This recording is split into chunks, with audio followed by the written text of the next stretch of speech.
Now, I don't know about you, Jess, but I actually happen to believe that train drivers are on a pretty penny, right? It's not an argument for the rail network not getting pay increases. This is actually what this is an argument is for people who are in the private sector getting organised, joining a union, and then collectively bargaining for higher wages. This is a lie. Darren Grimes is lying again because he always does it, because everyone on the political right just continually lies and no one ever calls them out for their bullshit. So Mick Lynch of the RMT, the Chad, the Giga Chad, which hopefully my chat will show you the emotes of in the chat window there, has announced that after being given an unacceptable deal by National Rail and other network operators, they have decided to add additional strike action over the Christmas period. Now, previously, that was just there were two 40-hour strikes, one on the 14th, 15th, and one on the 17th and 18th of December. But now, after giving a pay deal which was 4% this year and 4% next year, with also including a bunch of the compulsory redundancies and modernisation reforms, quote, removal of jobs paying conditions, that was in the offer that was given, they have then decided to add extra strike dates, which is on the 24th to the 27th. Although, to be fair, there's not that many trains that run on the 25th and 26th anyway, and from the 24th, it's only starting from 6 p.m. So we should be trains during like the morning and the afternoon, at the very least on the 24th. So there's additional strike action been taken, and quite frankly, based good. I always will stand with them, and considering what the government have been doing by hamstringing the operators, by making sure that they have no need to negotiate with the RMT because they are being indemnified by government, by public funds are being used essentially to break these strikes by ensuring that the shareholders of these franchisees are not being affected by the strike action. And also they're being hamstrung that they're not being allowed to negotiate by the Transport Secretary Mark Harper, which we saw as much in his interview with Laura Kearnsberg the other weekend. They are absolutely right to continue holding strike action because, again, they're a political union. They need to take political action to be able to undermine the government that is hamstringing the dispute that's going on at the moment. So, yeah, they absolutely should do. Although not everybody is happy with the strikes that have been happening. Not everyone is happy with that. One of those is ex-GB News presenter, I like saying that because he got fired and his show got cancelled because he's an idiot, Darren Grimes, who on his show, Reasons UK on YouTube, the one that's definitely not being funded by dark money from Lance Foreman, he has a new segment out called Mick Lynch, the Grinch Who Stole Christmas, which, yeah, based, I hope the unions do ruin Christmas. It will be the bosses and the government's fault if they do, and so the government should be blamed for the ruining of Christmas. So I hope that does happen, and I hope that Darren Grimes is specifically miserable on Christmas Day. But nevertheless, we're going to watch his video and we're going to destroy him as we do in the marketplace of ideas. So let's go.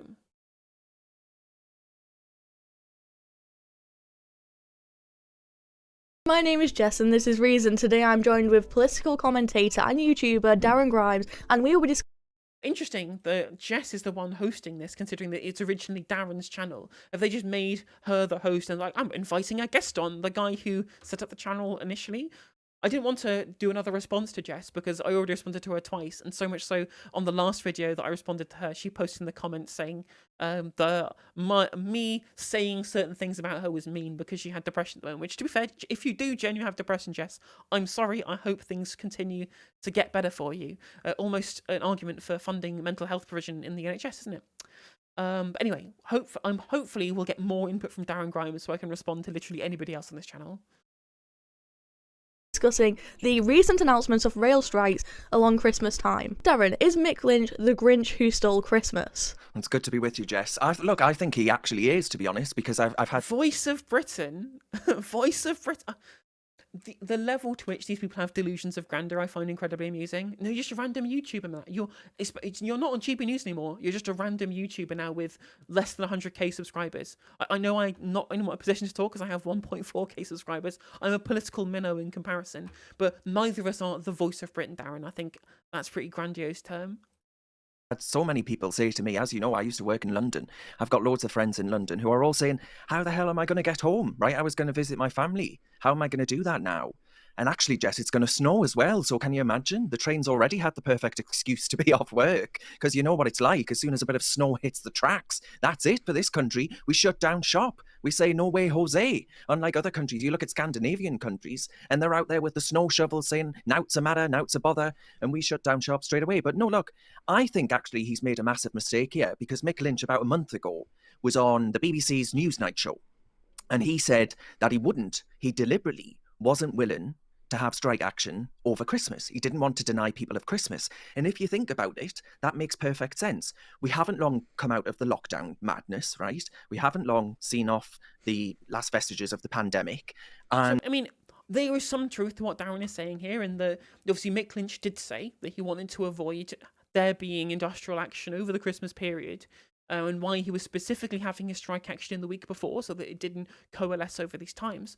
And quite frankly, he's had that thrown back in his face by the operators and the government by having a crappy deal put forward to them, which involves 4% pay rise this year, 4% pay rise next year, whilst also forcing them to accept all of the different quote-unquote modernisation reforms that they were trying to put through to make their work-life balance worse. Because again, this is not just about pay. It's not about train drivers either. Before they, which they almost certainly will do, mention train drivers, they are represented by ASLEF. It's not the same people. It's not just about pay, it's also about jobs and conditions as well, about the amount of maintenance that workers that are being put into the network, and how much, and the ability for there to be staffed ticket offices. They'd be going under the current deal that's being offered by Network Rail, etc., etc. So it's not just about pay, it's also about jobs and conditions as well. It's about the pension fund, all that kind of stuff.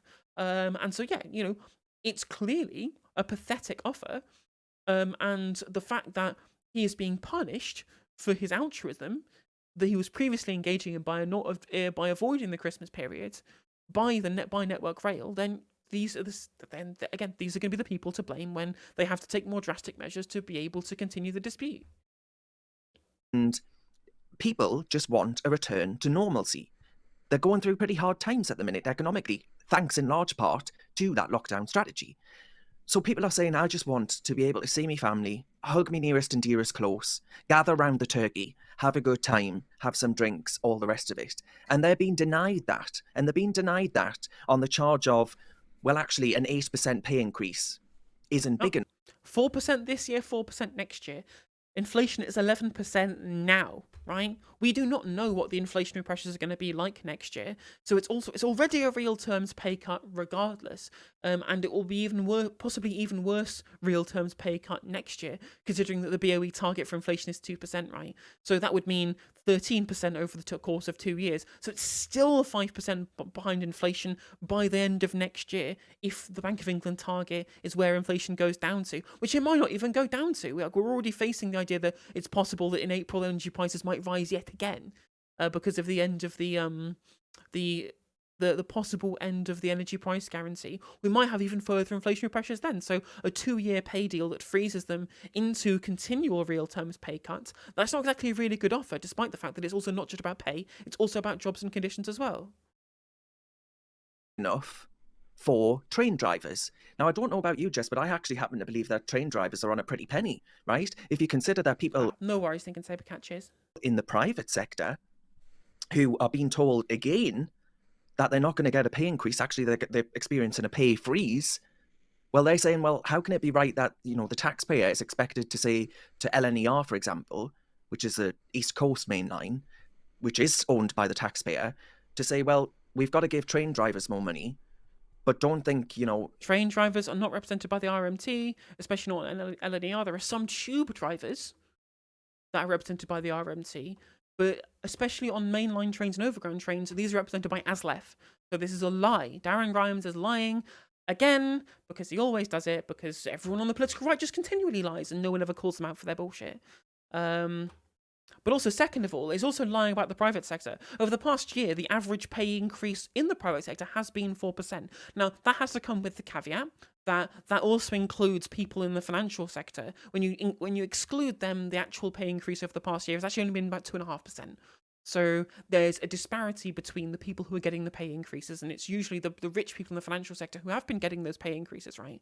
But this is not an argument for the rail network not getting pay increases. This is actually what this is an argument is for people who are in the private sector getting organised, joining a union, and then collectively bargaining for higher wages. That's what the CWU did with the private BT call centre that engaged in strike action in one of the biggest call centre strikes in UK history just recently and managed to get some kind of pay deal. That's happened in the private sector as well. Not to mention the fact that outside of LNER and TfL, there are plenty of other rail staff in the UK who are employed in the private sector. These are private franchises, right?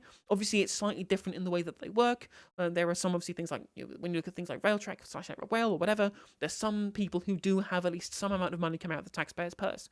But when you actually look at, for example, the franchisees, this is the private sector. The railway network was privatized, right? So to say this is an issue with the taxpayer payouts, that's just not true in a lot of these cases as well. And also, as Sabercat points out in chat, like the rail firms made £500 million profit during the pandemic when passengers were at an all-time low. So the idea that the money isn't there to give the pay rise out of the private sector is just nonsensical.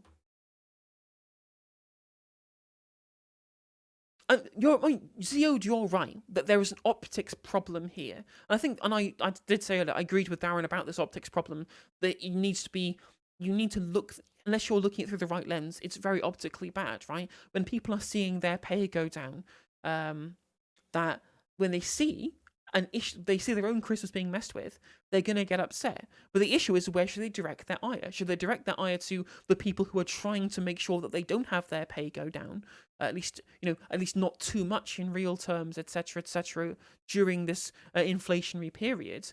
They should really, if the continual disruption, the blame should be at the feet of the government that is restricting the ability of the franchisees to actually engage in proper negotiation during this industrial dispute.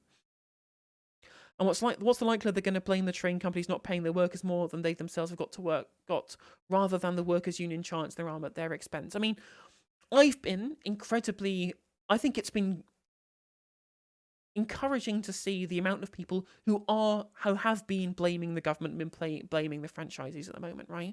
Especially considering what's been happening over the cost of living crisis and the increase in corporate profits. I think the narrative is changing. If this was a decade ago, I don't think that would be the case. But I think that people, especially in the rise of social media and the excellent social media team at the TUC, at the CWU, at the RMT, they've been really good in shifting the narrative. And even now, we still see majority support of nurses striking, like pretty 50-50 support for the RMT and for the CWU as well. So like, there has been a narrative shift, but it's taken political forces have had to coalesce in the way that they have for it to be as popular as it is now. Whereas in different economic times or different political times, it wouldn't have been as popular. Your man and woman working in the private sector can expect any pay rises. I think that's wrong. I think actually we've got to say, what caused this? And it was the lockdown madness. How do we get out? No, it's the energy. It's an issue with energy prices causing supply chain shocks because of the pandemic, right? They're obviously going to try and blame the issue with fiscal expansion during the lockdown and during the pandemic. But as excellent video by Money and Macro will point out about the causes of inflation, the idea of quantity theory of money being this bedrock of inflationary pressures just doesn't ring true for the vast majority of modern economies. Just look at Japan. Their debt to GDP ratio is like 230%, and they've been waiting 3 decades for their massive hyperinflationary period to come about, and it's never happened. It's never materialized. And there's no empirical evidence right now showing that inflationary pressures are due to fiscal expansion during the pandemic and due to the lockdowns. I think it's incredibly cynical from the anti-lockdown people, when I can understand their desire to want to not have their freedoms curtailed in the name of public safety. I get that, but they are trying to smuggle in an economic criticism that doesn't exist to try and fight back against the lockdowns that they disliked, rather than actually looking at the reality of the effects of fiscal expansion within a modern economy. Out of this, where we need to grow the economy, Rishi Sunak's not exactly showing us any, I think, convincing signs that he's got any plan to do that. I think actually him and Jeremy Corbyn look more like con-socialists and conservatives. And True, socialism is when the government does stuff, and the more stuff the government does, the socialister it is. And when the government does all the stuff, that's communism. Because again, most neoliberals, they think the fiat currency as a concept is socialism.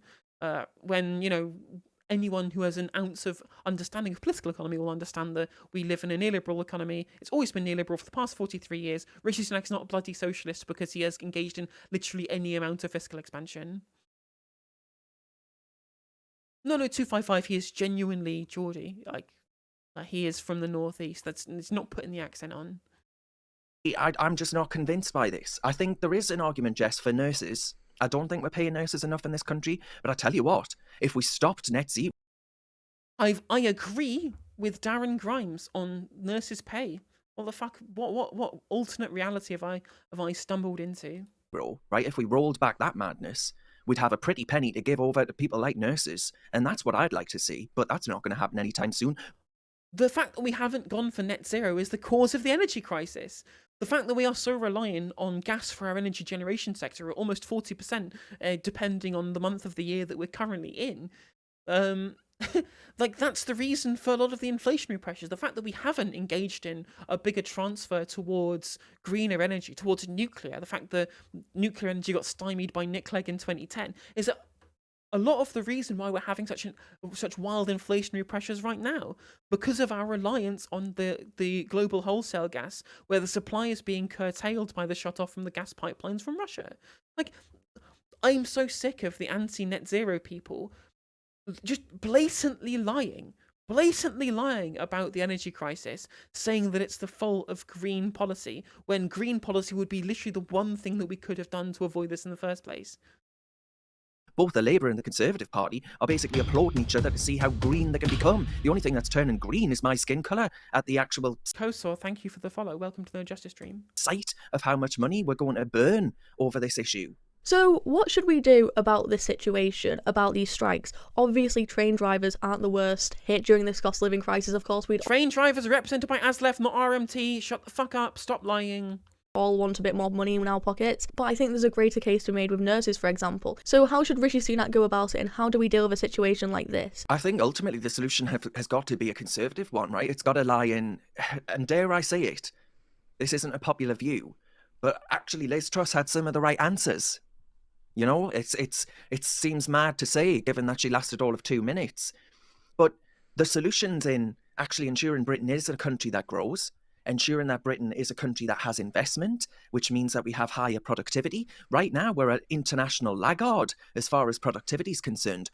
I've just been reading the Telegraph, actually. Whoa! I wonder who's been in power for the entirety of the period in which productivity has been super low.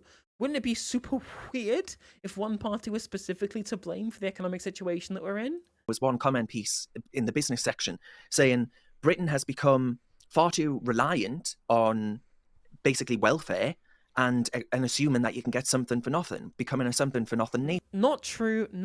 Again, as I was saying earlier on in the stream, we had Kwasi Kwarteng explicitly trying to lay the blame of this stuff at the feet of people who are on welfare payments, when, as I've said, he was trying to do that to try and boost labour force participation rate. When you look at other countries with similar economies who have more generous welfare states than us, they have higher workforce participation rates. For example, Denmark.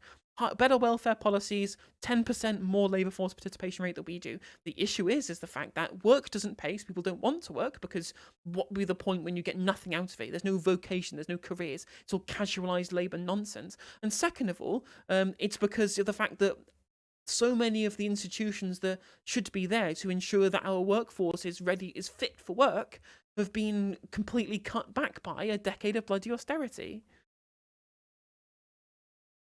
If we want some economic growth, how about people have the money to spend by ensuring they have more money in their pockets to be able to contribute to the economy? Quite lazy.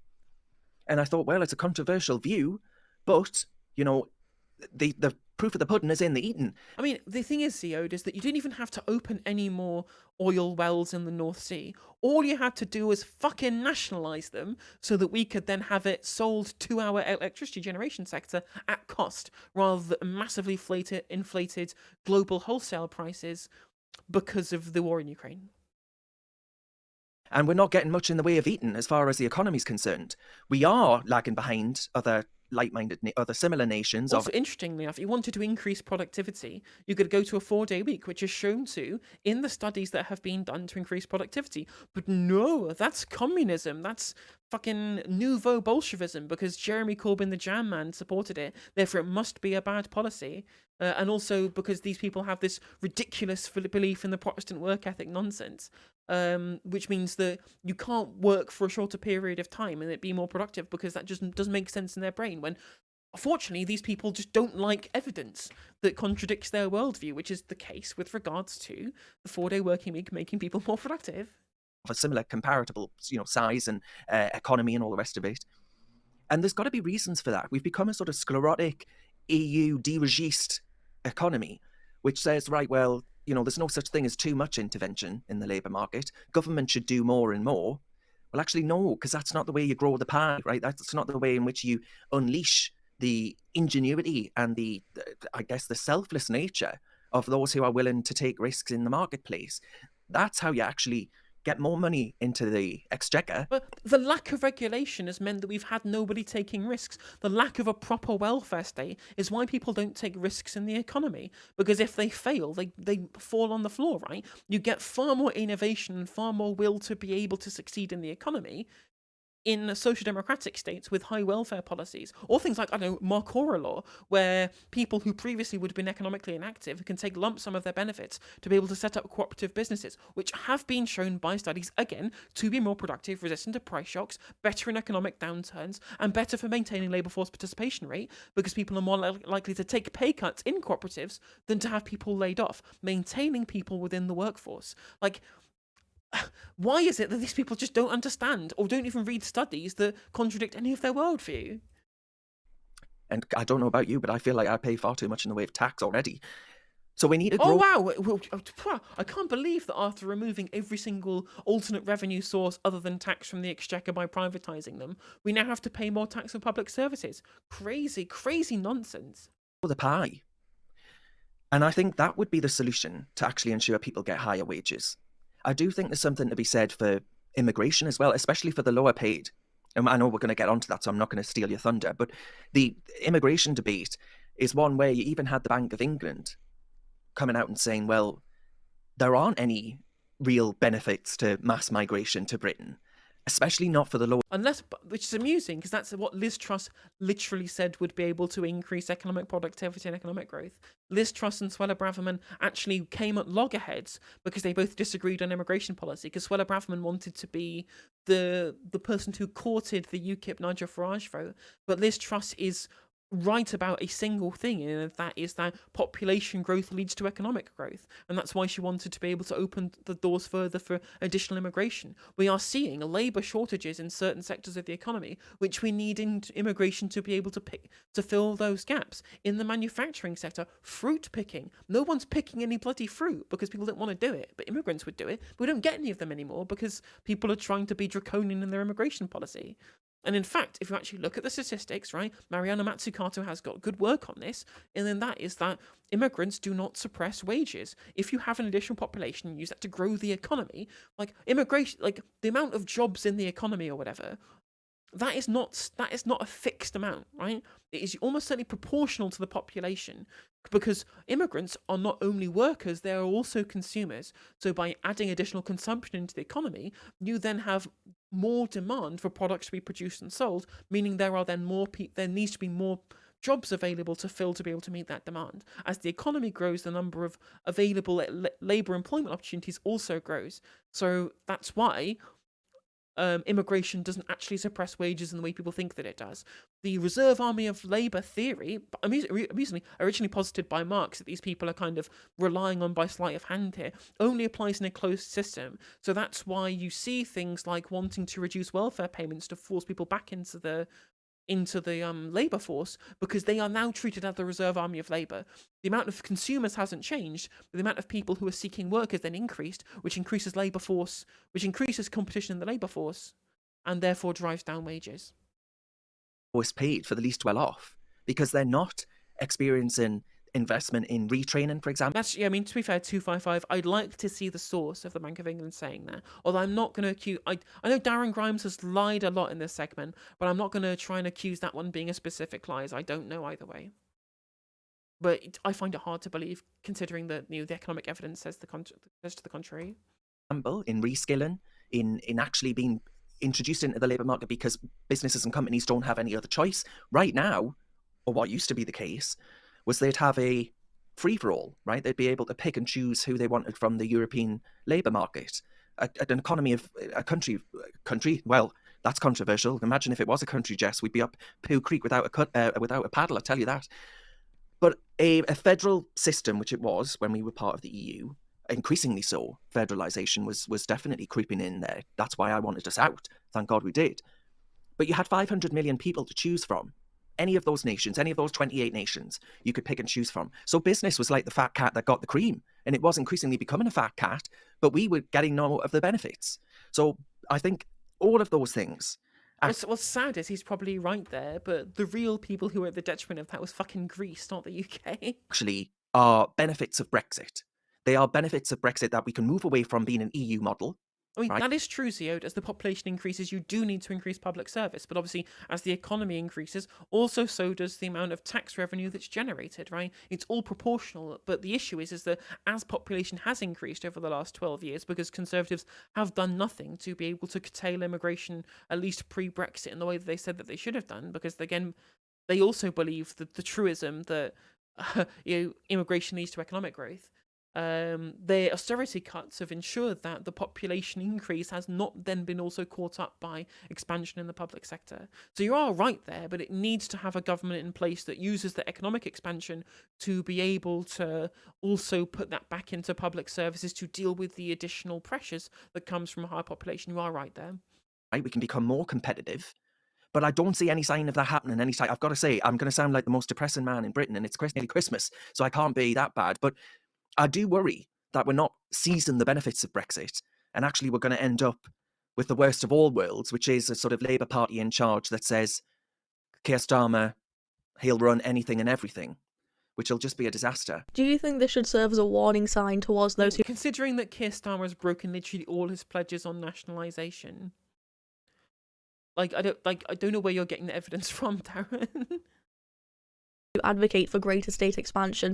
The benefits of Brexit are that we can start sequestrating and nationalising important resources. But obviously, that's not what Darren Grimes means. Darren Grimes means low-tax, quote-unquote, investment zones, i.e. turning the UK into the sweatshop of Europe, race to the bottom shit.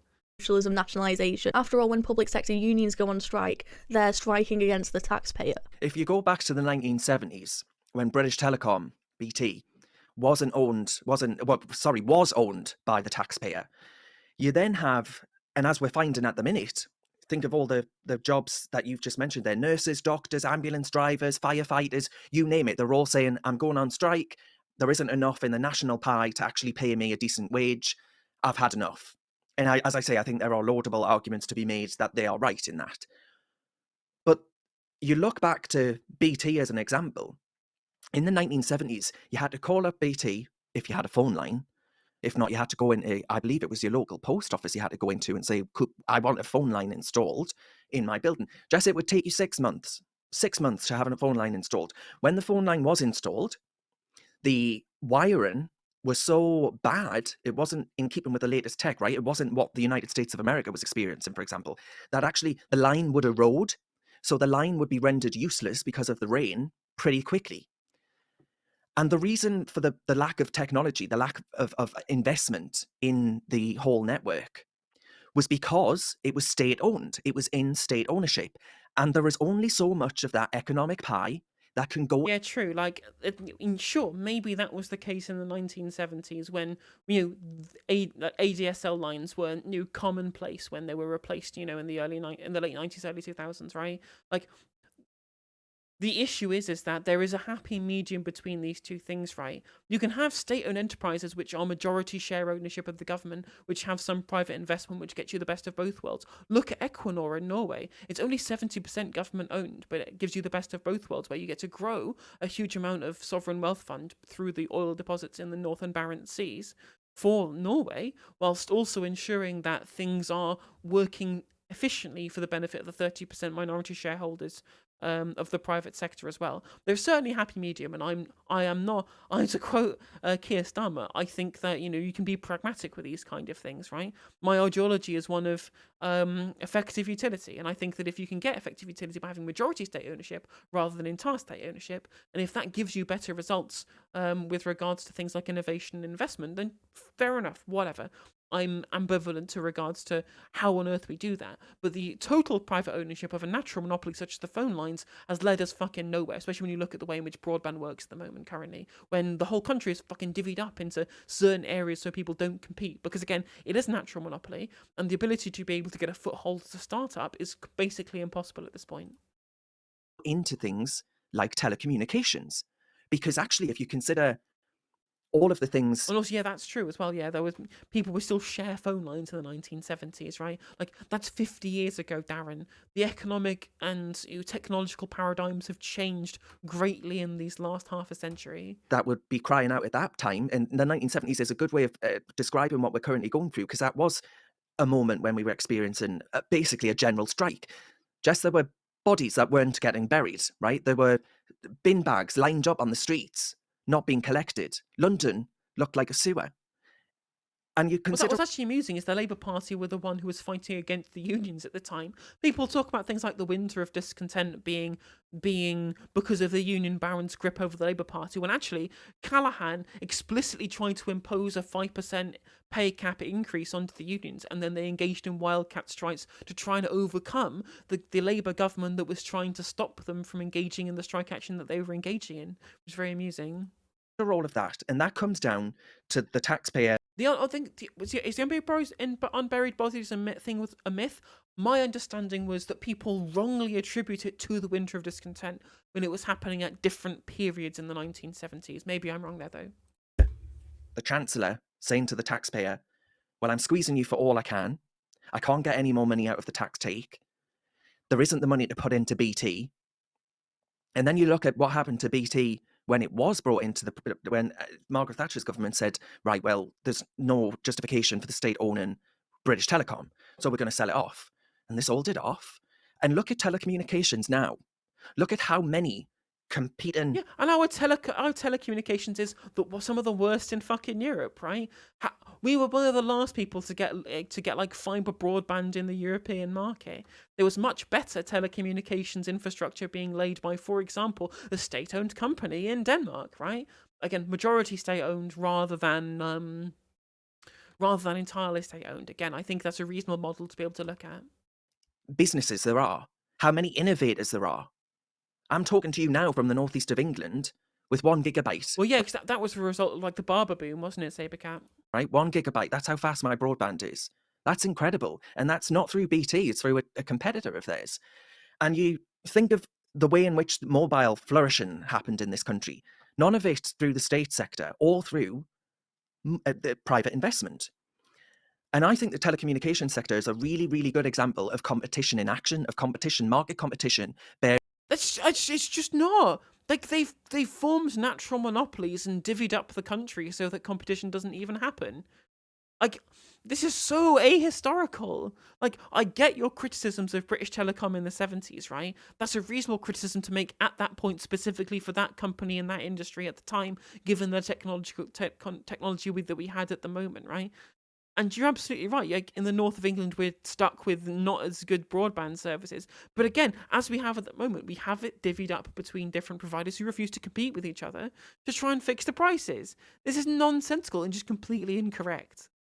And when you compare it to internet on the continent, where there is more state intervention into these markets, they get better coverage, they get better speeds, and they get better internet. And they got earlier rollouts of things like fibre broadband. This is just nonsense. In fruit because prices are kept low because there is so much competition, and investment is kept higher than it would otherwise be because people want to actually be able to attract more customers.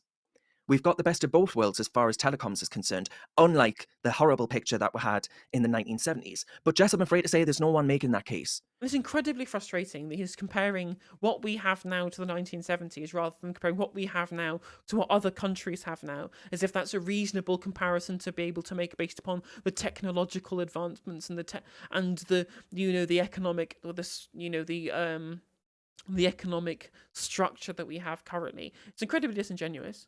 Right? There's no one making that case. There is a clamour to say, actually, it's private bad, state good, and especially post-COVID, because we had the state run absolutely everything. And true, right? they are also, living off of the subsidy pipe a lot of the time, whilst also underpaying their workers so much so that they have to go on strike because they have food banks in BT call centres. Like, come on. Like, there were some benefits from the consumer and having some private involvement in this, but has that been good for the people who work in the company? No, of course it hasn't. Like, I'm happy for there to be some kind of majority state-owned enterprise with some private investment involved as well. But that doesn't mean that the overall complete privatization of the telecom sector has been a rip-roaring success, because the evidence just doesn't support that point of view. The state was saying, let me wrap you in cotton wool and protect you from cold-like symptoms. Well, we're seeing the repercussions of that in strep A in young people. It's been responsible for loss of far too many young lives. I believe if it's not in double digits, it's almost there, which is horrible. And strep A, when kids actually mix with each other at schools and all the rest of it, they build immunity. Well, kids haven't been doing that because obviously they haven't been able to mix with other kids. And that's, those sort of things, that's absolutely heartbreaking. But without me going on an anti-lockdown rant, I think there has been far too much glorification of what the state can do, when actually There's been no glorification. Neither of the parties are extolling the values of the state. The state currently does nothing. We have literally got the NHS and the education sector. What else does the state even do? The rest of it's all being devolved to private companies like Veolia collect all of our fucking rubbish at the moment, right? We give out billions of taxpayers' money in subsidy to private companies like Serco, who are mates with the Conservative government. We have like klepto neoliberalism at the moment. This is just completely nonsensical. Yeah, you might as well say, well, no one had a PS5 in the 1970s. Well, yeah, exactly. That's the argument that he's making. Like, I think that there are pros and cons that you can discuss with regards to lockdown. I still view the lockdowns as completely necessary. I think the anti-lockdown people who were sad that they couldn't go to the pub are grasping at straws to find specific reason to hate on lockdowns, whether it being lying about the effects of fiscal expansion and quantity theory of money on inflationary pressures, or whether it be some nebulous idea about some increase in strep A cases that they theoretically might have been linked to the lockdowns based upon, I think the Telegraph article that quoted it spoke to some kind of homeopathy doctor, which I find fucking hilarious. But again, they really are grasping at straws to hate on the fact that they couldn't go to the pub, really. I think if you look at the NHS as one example, and again, this is controversial, the NHS is one example. If you compare us, as you well know, Jess, if you compare us with totally comparative, when basically nations like, I'm thinking, the Swiss model, the German model, even the French model, Israel's model. These are nations who aren't, too far away from economies of our size, but they're not experiencing the same really poor life outcomes, healthcare outcomes, as we. Yeah, because they have higher investment per head into their health service, right? They pay more than we do because because of some of the private involvement. The issue is the NHS is being underfunded as a percentage of GDP, and continually so for the last 12 years. It's a mixed system in Germany and Switzerland, as far as I'm aware. But they always specifically pick the ones in Europe that have some amount of private involvement, rather than looking at, for example, other countries with entirely nationalised healthcare services that also get equal to or better outcomes than we do because it's funded properly as a percentage of GDP, right? So it's very sneaky how they say, well, actually, if you look at Switzerland and Germany and Singapore and Israel, they have better outcomes than we do. And I'm like, yeah, because they spend more money, right? So it just comes out of their pocket rather than their tax income. do in the NHS. They're not experiencing the same backlogs. They're not experiencing the same clamour for cancer treatments as we are. Many people are going to die, and that is a direct consequence of the lockdown strategy and the glorification of the NHS in saying that the NHS should do and can do more. I don't think it can. I think the NHS. Yes, it can. It just needs more money. It needs to be expanded. That's just what it needs, right? It's always been what it's needed. I understand that, you get paid off by the. I mean, to be fair, you're paid off by the private sector with huge amounts of investment in the private healthcare industry whilst you're working at GB News. That's not really the case. I do not know Lance Foreman's investment portfolio to be able to confirm nor quash the idea that you're continually paid by people who have investments in the private healthcare sector. But that was certainly the case when you were working at GB News, because Paul Marshall, the hedge funder who funds GB News, has $400 million of investments in the private healthcare system, which I find it very weird that his show, his TV channel, DB News, is continually advocating for more private involvement in the healthcare sector. It also, further privatisation has led to increased costs, because not only do we have to pay for the services of the private sector doing the NHS's jobs, we then also have to pay off the shareholders that wouldn't be investing if there wasn't some benefit for them, because the private sector exists to make profit. So some of the money that's getting spent into the private provision in the healthcare service isn't going into providing healthcare, it's being palmed off into the pockets of shareholders and into the pockets of directors. Breaking point, and I think many people are going to die. That's entirely state-run, Jess. I can think of no greater socialist scheme than the National Health Service. And it isn't. Socialism is not when the government does stuff, it's when the workers own the means of production, Darren. Please learn the definitions of words before you use them. Reaping rewards for the British people. So yeah, there you are. I've given you the BT and the NHS example, and I think both of those illustrate why actually saying the state should and can do more is dangerous. Thank you so much to the amazing Darren Grimes. Unless, of course, you look at literally any of the ones where privatisation has massively failed, right? Obviously, continual private involvement in the NHS is something that has caused huge amounts of issues, and as I've laid out from the conversation that we've had here about why it's been bad, but you look at so many other sectors. I mean, Royal Mail for one. Look at what's happening right now. There's a huge list of things where privatisation has not been good for the country. Sale of council housing, for example. One example from 50 years ago compared to modern day technology, which isn't a proper comparison, and also an NHS that's been consistently underfunded, are not good examples, Darren. And also, you just stop lying about unions as well. Also, if you want to follow, please do follow. Click subscribe and also click the bell so it notifies you when I go live. You can become a member for 99p if you want to support the channel. And if you want to watch more videos, there should be some popping up next to my face right there.